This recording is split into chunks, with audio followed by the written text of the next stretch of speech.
شاخ قوبات سبلي مدي ژنە کاتێ نووسیت ئەوە ناویدی ئەوەیە سروە خانە پیشانت بدەم خوا قوات برادەرێک نووسیتی گۆڕانە کاگە گۆڕان بی ئەگەر هەرچوی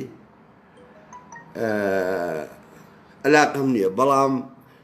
ناکرێ ینی ژن ئاوها سوکایەتی بە ژنی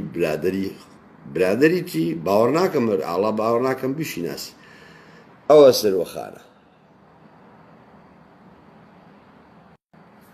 ئەو سروەخانە بزانم چییە ئەو سروەخانە ئێستا بزانم چییە هاتیە کۆمەڵێک درۆی کردیە بە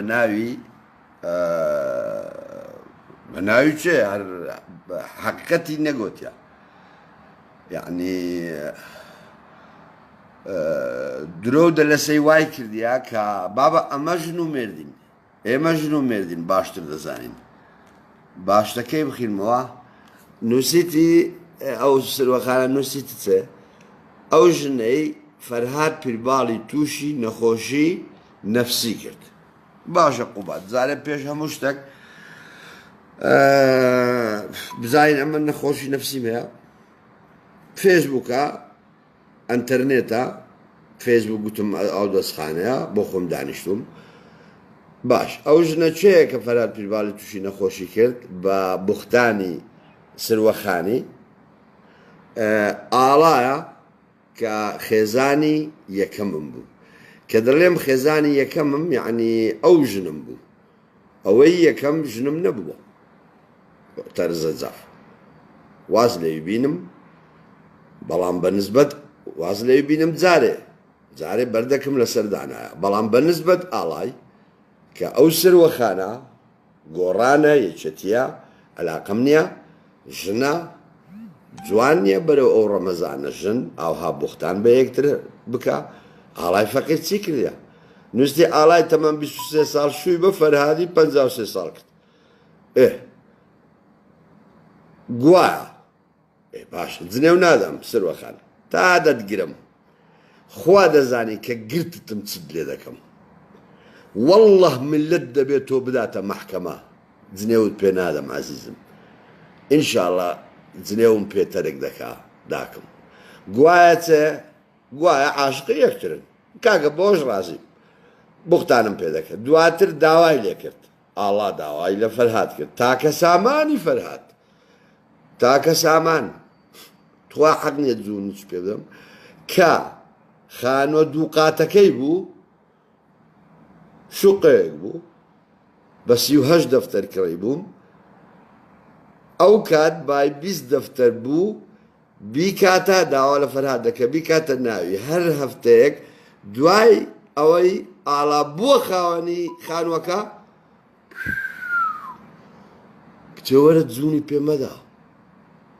الله ئەکبەر فرۆشتی ئاڵای قڕ بەسەر قوربانت ئاڵا هیوادارم جۆت لێوی هۆی گیان تێر بژی بەبێ من تێر بژی ئاڵا جۆت لێمە جۆمەدا و قەحپانە یەک جار ئەستەغفرڵڵا تێر بژی ئاڵا بەبێ من ئەوەی نەدی لەلای من وەریگرە و پێی بژی و بەختەوەر بە با ئەم ناشرینانە بتەقن با ئەو گۆڕانانە بتەقن با ئەو یەکێتی خۆفرۆشانە بتەقن کە ئیمزایان کردووە هەموو پێکەوە کا من نەخۆشی نەفسیم هەیە و دەیانەوێ ئیسپات بکەن کە نەخۆشی نەفسیم هەیە چ بەکرێجیاوێکە تکا دەکەم تەلەفۆنم بۆ نەکەن تکا دەکەم ئەوەی تەلەفۆنم بۆ دەکە دای بخاتەوە ئەوەی تەلەفۆنم بۆ دەکەت دای بخاتەوە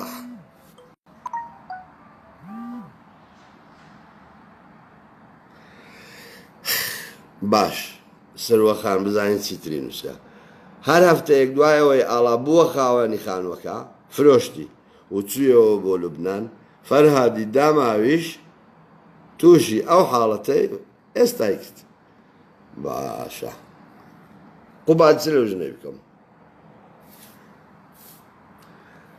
داد پەروەری چ لەو ژنەی بکەم ئەوەتە سەریکەن سروە کەس نەدیتەوە فەرهاد پیرباڵ نەوی شەڕی پێ بفرۆشی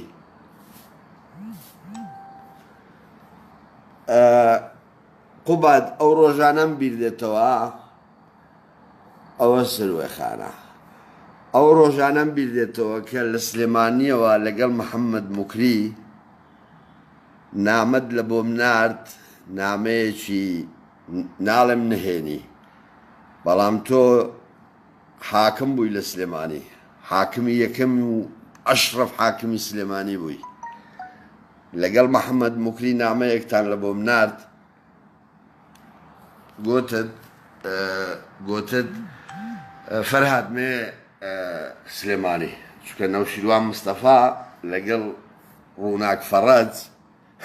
ڕووناک فەڕەج چۆنی ڕەشی ناشیرن قۆز باینجان ئیمزاتان کرد لەگەڵ یەکێتی ژنان و کافێخان و ئەوانە کە فەرهاد دژی ژن لە سلێمانی و دژی ژنی سلێمانی قسەی کردووە ئەوانە ڕێنادەن ڕسمت پیشانی ئەو من لە تێی بدەم لە کاتێکدا ئەمن لە ڕۆمانی ملازم تەحسین و شتی تریش باسی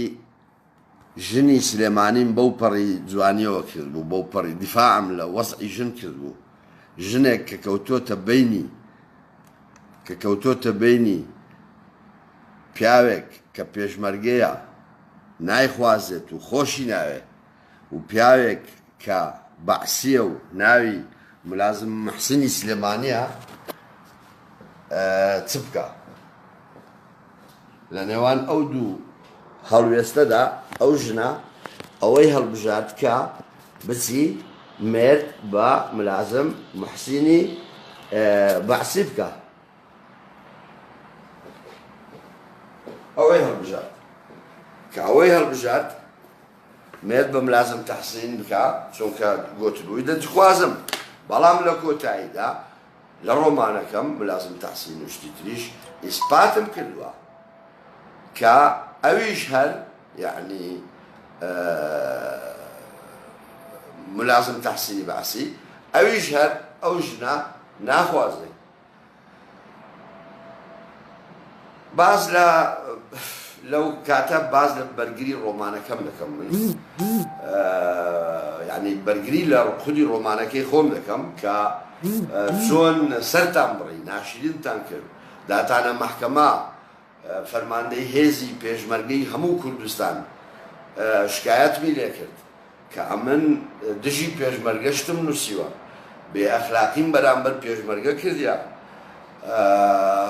و خۆتان و نەوشیروان مستەفا لەگەڵ کافیەخانی سەرۆکی یەکێتی ژنانی بندستی عومەر موختارە چێ عومەر سەرچەڵەکە مێردی کافیەخانی ئەوەی ماوەیەک سەرۆک حکومەت بوو عومەر نازانم چی پێ دەڵێن ژنیوی کە سەرۆکی یەکێتی ژنان بوو شکایەتیان لە من کرد کە من دژی پێشمەرگەم لەو ڕۆمانە و دژی یەکێتی ژنانی ئەوە دژی ژنانی سلێمانیم کارەکە تەختید بوو بۆ ئەوەی بسەلمێنن ئەمن دژی سلێمانیم چونکە کەسێک بووم جۆم لێ ڕادەگیرە کەسێک بووم ئەگەر قسەیەکم کردایە لەوانەیە سلێمانی قەناعەتی بە قسەکەم هێناوە خەتەر بووم بە کورتەکەی خەتەر بووم لەسەر مەلا بەختیاری خەتەر بووم لەسەر نەوشیروان مستەفای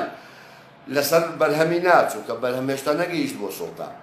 ئەمە بوو ئەو موامەرەیە کە لە بۆ منیاندانا بۆ ئەوەی ئیسپات بکەن بۆ خەڵکی سلێمانی کە من دژی سلێمانیم دژی ژنی سلێمانیم دژی شەڕەفی سلێمانیم و منیش تەحملی ئەوەم نەکرد دژیان وەستامەوە جنێوم پێیاندا بە جنێوەکانیان کە دایان جنێوم نەدا بوو قەت حتا جنێویان نەدا هەمووتان دەزانن من زۆر حەز دەکەم کچێک ئێستا لە ڕانیا ئەوەی بەحسێکی لەسەرم نووسیوە من حەز دەکەم بە دۆکیومەنت ئەو قسانەم ئیسپات ببێ کە من دەیکەم ئایا ئەمن درۆی دەکەم یا ئەوان ڕاست دەکەن و زۆر خۆشبەختم کە ئەو سروواخانە کە دەبێ ئەو شەو ڕسمی بڵاو بکەمەوە لەسەر کەڤەرەکەمی دادنم بۆ ئەوەی هەموو خەڵک بزانێ کە ئەمانە کاتی خۆی من دەمگوت نەوشیروان مستەفا و مەلا بەختیار بەجودا و قوبادی تاڵە بازل قوبات طالبان قوبات بارزاني بجودا لەگەڵ نێچیروان تاڵەبانی ئەویش بەجودا بەڵام هاو پەیوەندن لەگەڵ یەک کۆمەڵێک شەمەت کاتی ژنانیان هەیە ئەو ژنانە چرێ دەکەن لەو نەوعی سروەخانانان کە هەموو کوردستان بزانێ ئەستێرەخان سڵاو قوربانت دەبم مەستێرە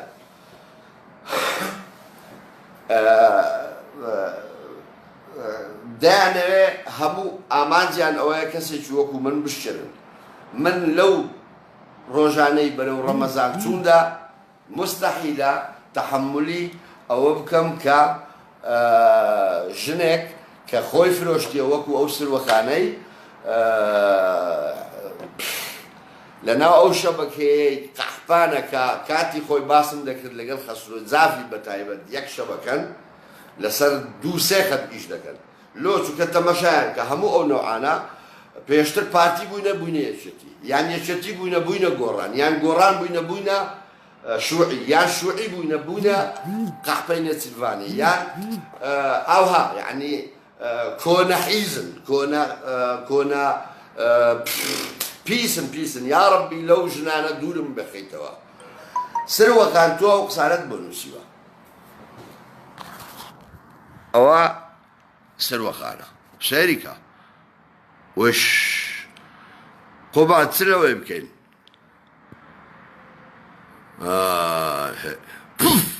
قەح پا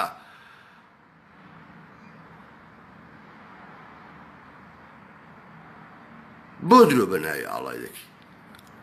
بۆ ناچی لە ئاڵای بپرسی ها حب الاستطلاعت هەیە فزوولی ها بۆ نەهاتی لە من بپرسی ئایا ئەو قسانە ڕاستە یانە بۆ حیا و ناموسی کچەکی دەبەی قەحپە لەو داکەت لەو بابەت لەو شیرەت سەگ شیر شەیتانی عەزەمەتووی حیز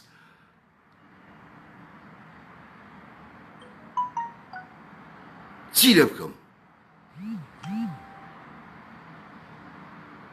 گوێی نەدەمێ باشە بەس بیناس باش بیناس ئەوجا ئەو هەموو خەڵکە 461 کەس 461 کەس کۆمنتی نووسیە جنێوی بە مندایە یعنی قەحپەیەک دەتوانێت 461 کەس هەڵبخەڵەتێنێ ئەرێ مەلایەکان وایە ئەرێ ئەهلی ئەرێ پەیام خان ئەرێ کاژین ئەرێ سۆمە ئەرێ سۆلا ئەرێ چرا ئەرێ ترێ ئەرێ نارین ئەرێ ئیمان ئەرێ گوڵێ ئەرێ بەسێ ئەرێ فاتم ئەرێ عەیشێ قەحپەیەک دەتوانێت ناوی هەموو ژن پیس بکە یان نا دەتوانێت ئەو قەحپەیە کردیتی یان نا 485 کۆمنت هەر هەموو دژی من قسەیان کرد یا پێی هەڵخەڵەتاون چونکە ئەوەیان پێڕاستە بۆ گانیان دەداتێ قەحپەیتیان قسەی خۆشیان بۆ دەکا ئەسلوبێکی ئەدەبی بزانن لە چ گەوادێک فێر بووە کە نەدەبا ئەو عیلمەی فێر بکە بۆیە حرامە ئەوانە فێری خوێندەواری ببن بۆیە ئەوانە حرامە بگەنە سوڵتا بۆیە ئەوانە دەبێ بە قوس بە سێدارەوە بکرێن بەڵێ دیفاع لە ئاڵای دەکەم ئاڵا ڕۆژێک شەرت بێداوای لێ بکەم بێتە سەر تەلەڤیزیۆن باسی ئەو ناشرینیانەی تۆ بکە وە بشزانە ئێمە لە یەکتری جودا نەبووینەوە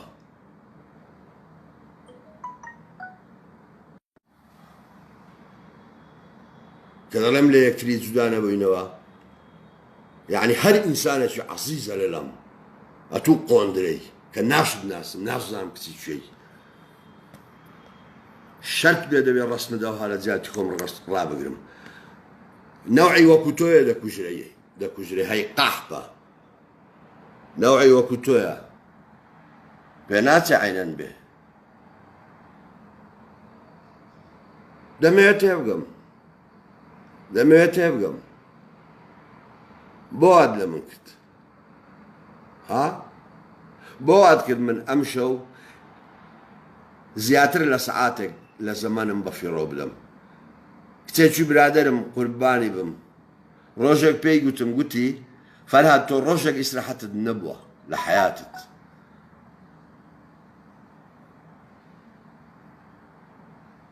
سەبەبەکەی ئێوەیە کە فعلەن هیچ و پوچی وەکو ئێوە کە هاوارم دەکرد حکوومەتی نێچیروان بارزانانی و حکوومەتی قوبات تاڵەبانی قەحپەی وەکو تۆ بەڕێوەی دەبا خەڵک پێم پێ دەکەنین نێچیروان بارزانانی ئەوە ئاخر قەحپە بێ هیوادارم بۆت ناردبم قوبات تاڵەبانی مەحوی دەڵێ ئەوەی بەرقم تێ نازانم بەردم تێبگرێ بەرقی تێدەگرم شعرەکەی مەحویم بۆ بنووسن تکا دەکەم ئەوەی بەردم تێبگرێ بەرقی تێدەگرم بەڵێ فێسبووک ئەو دەستخانەیە سەبارەت بە خەڵکی وەکو تۆ بەڵام بزانە چۆن بە قوس هەڵت دەواسم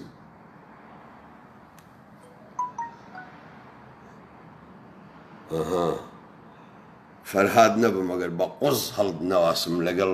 ئەوانەی دیکەی کە هاوکارتن تێدەگەی چ دەڵێم بڕۆ خوات لەگەڵ سەروەخان باشە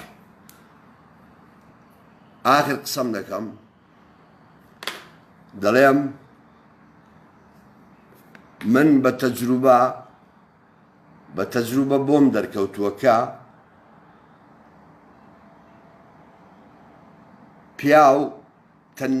تەنیا بە ژنان پاک دەبنەوە پیاو بە ژنان نەبێ پاک نابنەوە دەنا بەستم ئەگەر ژن نەبووایە لەسەر گۆی زەوی یان ژن شتێکی تر بووایە پیاو دەبووە پیس و پۆخڵترین کائین و مەخلوقات لەسەر زەمین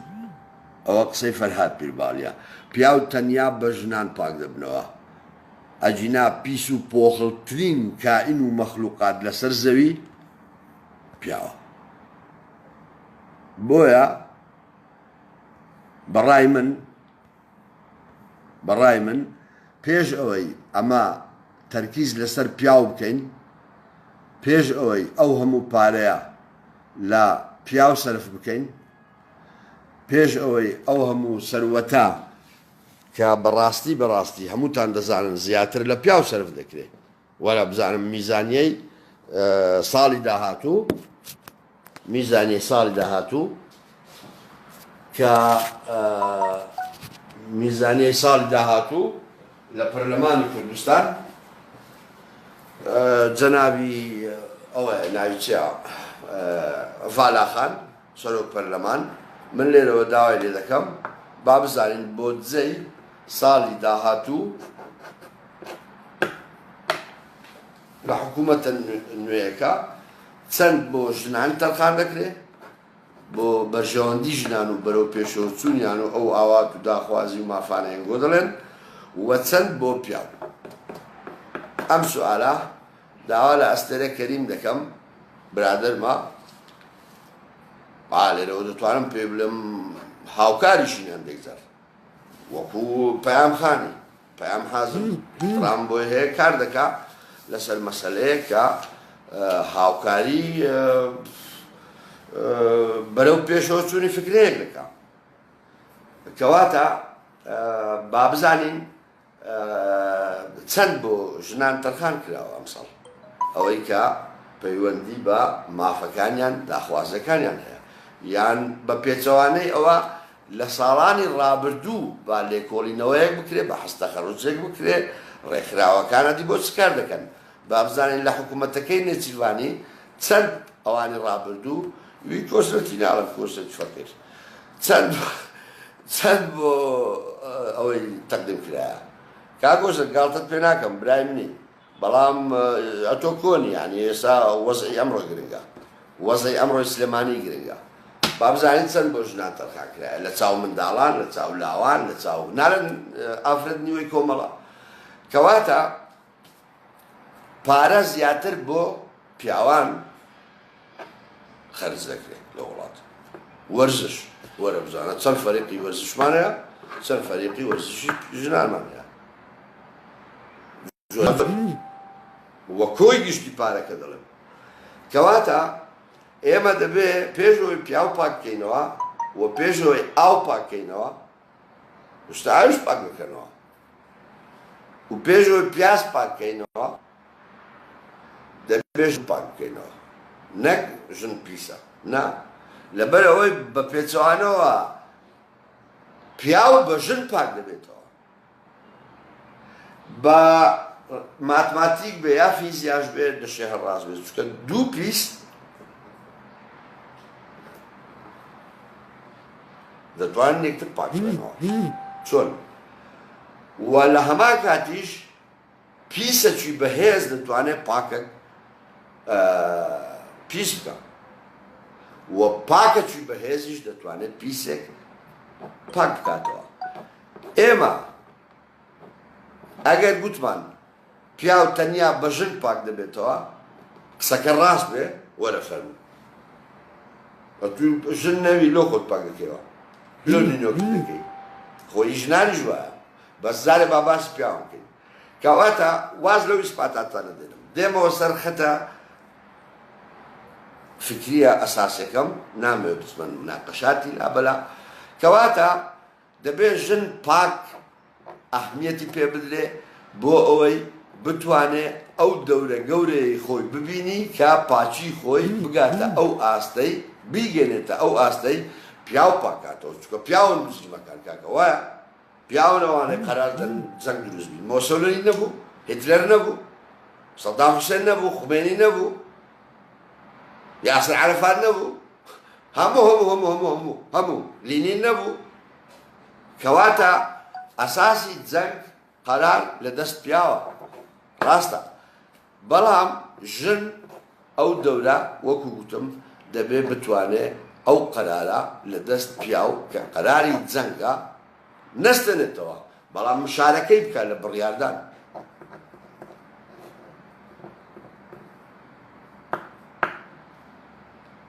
لێرەوەیە ئێمە دەچینە ناو ئەو کاتانەی کە ژن داخلی قەراری سیاسی دەبی ئەو پرسیارەیە دێمەوە سەر هەمان خاڵ دەڵێم ژن کە پێویستە مەرکەز بێ بە نسبەت پیاو چونکە دەسەڵات لەدەست پیاوە درێژەی پێدەدەم بە قسەکە بۆ ئەوەی بڵێم ئەگەر ئێمە ئەوها بڕۆین کە من وا تێدەگەم ئەوهاش دەڕۆین لە ئەوروپاش هەر ئەوە کەنیسەی نۆتردام سوتا ئەو بەرەو ئەو ئاراستەیە دەڕوە دنیا کە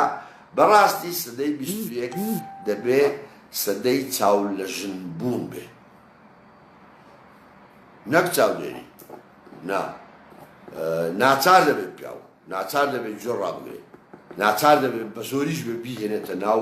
حقیقەتەکان چونکە ئەمڕۆ ژن خۆی شاردیتەوە مەبەستم محەجەبەکان نییە نەخێر محەجەبەکان زۆر مەکشوفتریشن یعنی مەکشوف چییە یعنی دەتوانێت قسەیان لەگەڵ بکەیت بەس ئەو نەوعانە ناتوانێت قسەیان لەگەڵ بکەیت هەر ناژێنە مەجلیست بەهەرحاڵ سەدەی ژنە سەدەی 21 سەدەی ژنە سەدەی هاتنەوەی مێیە سەدەی هاتنەوەی دایکە دیا مێ دیا یعنی دایک بۆ یەکە زۆر گرنگە لە ئێستاوە ئەمە بپرسین چ بکەین وە کاتێک کە بابەتێکی لەو نەوعە دێتە پێشەوە دەبێ مەوزوعەکان جدی بکرێن و ڕادیکاڵ بین و ئەمە یەکێکە لە سەبەبی ئەوانەی کە من بۆ جنێو دەدەم یەکێکە لە سەبەبی ئەوانەی کە من بۆ زۆر جار تووڕە دەبم هاوار دەکەم چونکە ئەو ڕادیکاڵ بوونەی خۆم دەمەوێ ڕابگەێنم پیشان بدەم نەخێر تەحمل نەمایە بە هیچ شێوێ و سڵاو لە قوباد جەلیزادە سڵاو لە ئەو شاعیرە گەورەیە کە سەری کۆیە دووبارە بڵند کردەوە پاشی مەلای گەورەی کۆیە کە دوای مەلای گەورەی کۆیە مەسعود محەممەد پاشی مەسعود محەممەدیش قوبادی جەلیزادە هیوادارم تەمەشای ئەو شعرەی بکەن کە لە فستیڤالی گەلایەش دانیشتووە باسی ئەوە دەکا کە ئەگەر ئەو سەگ بووایە لەگەڵ خۆشەویستەکەی دنیا چۆن دەبوو قوربانی خەیاڵت بم قوباد ئەنشتاین دەڵێ imagination is more important than knowledge یعنی خەیاڵ زۆر گرنگترە لە معرفە ئافرین بۆ خەیاڵت کە خەیاڵمان نەبایە ئەمە فعلەن بێ ئەخلاق دەردەچوین وەکو ئۆسکار وایلد دەڵێ ئەوەی خەیاڵی نەبێ ئەخلاقیشی نییە ئافرین بۆ خەیاڵت قوباد جان قسەکانی دیکەی کردم هەندێک قسەی دیکە هایان مەبەستم بیکەم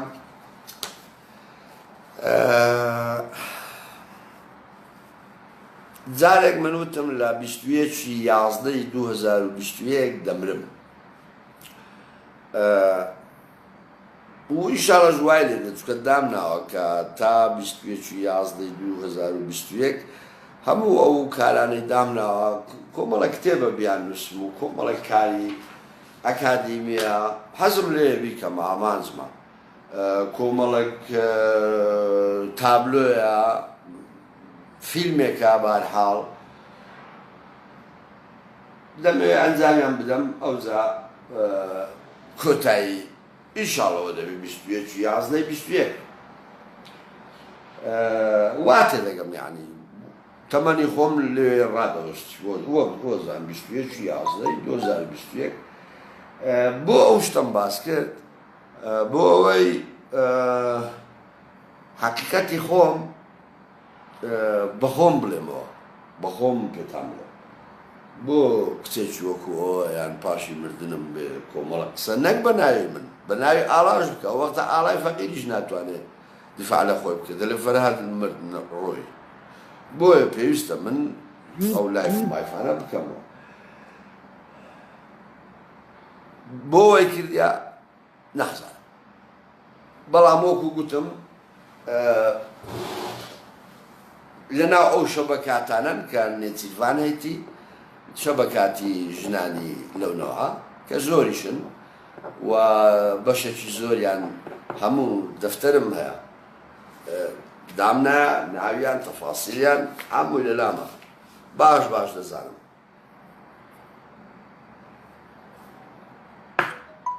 و خەسرە و جاف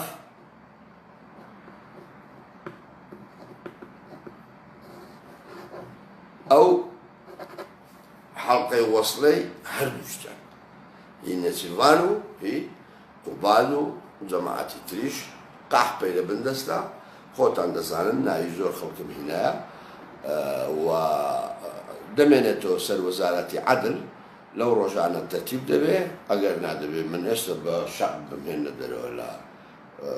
ئەو عیمارەیە و بمبەنەوە سزن بەڵام حەقیقەتەکان کاتی هاتیە بگۆترێ ئەو گەوادانە کە یعنی تجارەت بە شەرەفی ژن دەکەن وەکو گوتم کە ڕئیسەکەیان خەسرۆ جافە دەبێ ئەوە حەڵقەی لە قوونی بکرێ خۆی و شێرەکانی شێرەکەت کلچی بڕاوە ئەدی نەژاتم پێشتر میزم بە شێرەکانی دی پێش دەرکەت داکرد و میزم بە سیارەکەت داکرد و جاشەکەت ئەوەی دەرگاوانەکەت بەدوم کرد بە دەمانچە لە پێش دەرگەی ماڵی خوشکم نەبی هەی خوشکم هاتە دەرێ خەڵک کۆبوونەوە بە دەستی بە دەمانچەی ڕووتەوە لە پێش دەرگەی ماڵی خوشکم بۆ تەقەی نەکرد ئەگەر خەسرۆ جاف تێبگەت سەرم هۆشت بینەوە سەر خۆت قۆندرا کاتت هاتیە کاتی دەزانیت هاتیە کاتی ئەوەت هاتیە بابم قەساوە من ئاوا قونت لە قەنارەی بدەم بەناو هەولێرە بتسوڕێنمەوە فەرهاد پیرباڵ نەبم خۆت و قەحپە دەرەجە یەکەکەی سلێمانی جافەکەت فەرهاد نەبم ئەنجا ئەو بچکۆڵانە ئەوانە دەدەمە فرە دەدەمە پێش قوبالی شەقێکیان لە دەمی هەڵبدا بیان خاتە بەردەم شێرەکانت بزانە چۆن بە پڵینگان پارچە پارچە دەکەم نامەرد ئەنفالچی خوا ئاگاداری هەمووتانی پیاو تەنیا بەژن پاک دەبێتەوە ژنی ژەو هاوێ حیف بۆ سلێمانی خوا ئاگادارتان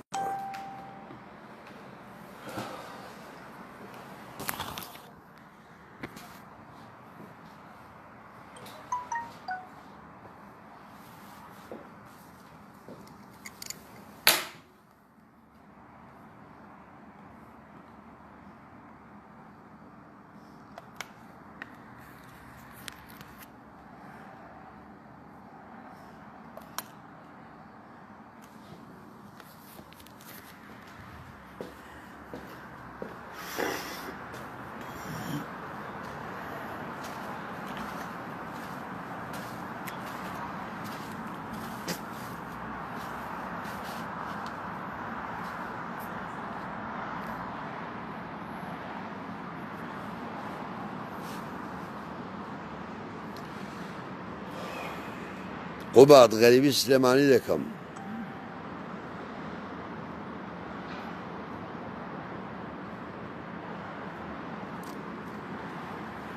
قوبادت زەلیزادە قوبادت زەلیزادە غەریبی سلێمانی دەکەم بەس دەبێ بە خۆم بێم پێویستم بە تو نییە ڕۆژێک دێم 3000 هاتیمە 3000 هاتم جارێک هاتم ڕەمحێکم پێبوو ئاڵای کوردستانم لێبەستی بوو ڕەمەکەم هاویشت ویستم لە سینگی شێخ مەحموودی بدەم بە گونی کەت ئاڵایەکە بەربەوە بەڵام ئەو جارە بە ئەوە نایەم ئاڵا لە سینگی شێخ مەحموود بدەم بۆ دێم سەرێک لە کۆیەش بدەم ئێوارەیەکی خۆش بەبێت و دەچم ماسێک دەخۆم قوات ئافرین بۆ شارە جوانێکینتەوە ئافرین بۆ ئەوەی زەمیری شاعیرانت جوڵاند ئافرین بۆ ئەوەی زەمیری بەشەرت جوڵاند ئافرین یەکەمین شعری مەزنت تۆمار کرد لەبارەی سەگ قوربانی سەگ